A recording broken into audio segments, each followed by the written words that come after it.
need to have a smart brown girl discussion about Ernestine and the importance of her storyline on the TV show Underground. Oh my gosh, yes, I am talking about season 2 in this video, publicized here on my YouTube channel.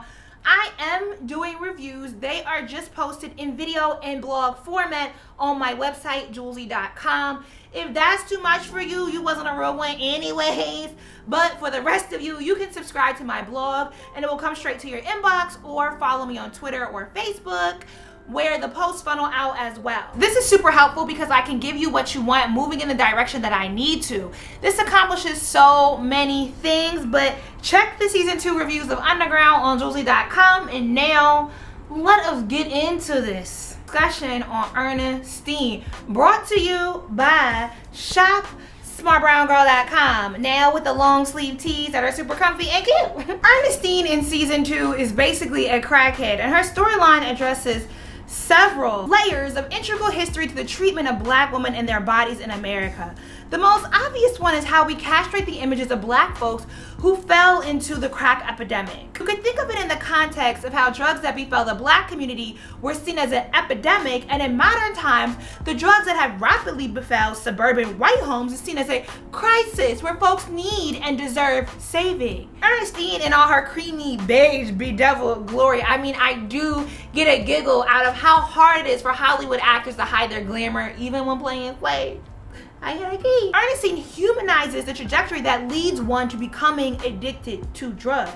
Do you fault her for snuffing ether, or do you understand the pathos that brought her to this point? The never having power over her own body, never having power over what came from her body, not the how, the what, or when, even when she felt like she had some semblance of power, even when she felt like she had some semblance of control, it was such a faint lie that easily came crashing down around her. Her first child was sold downriver. She watched her second child be killed. Her other children are offspring of her master, a thing she was doing because she thought it would protect her children from the hard torture of the world they were coming into. The precipice of Ernestine's torment speaks to the freedom black women have struggled to get some semblance of over their own body. To exist in a body that in one sense maintains slavery, as you are used to multiply a slave owner's cattle, but it's also what keeps your people alive, the passing on of culture and preservation. The ancestral line is divine from you. It is both an act of resistance and falling under oppression.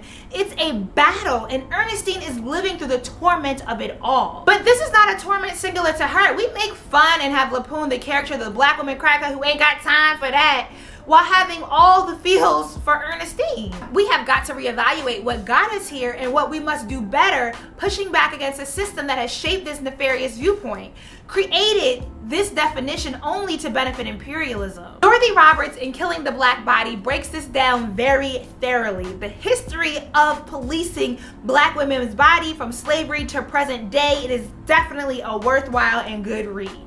It is so great to see Ernestine embody this history so poignantly. Critical thought in pop culture is always welcome in the world of Smart Brown Girl, and this is short and sweet, giving you plenty of room and time for further thought on your own.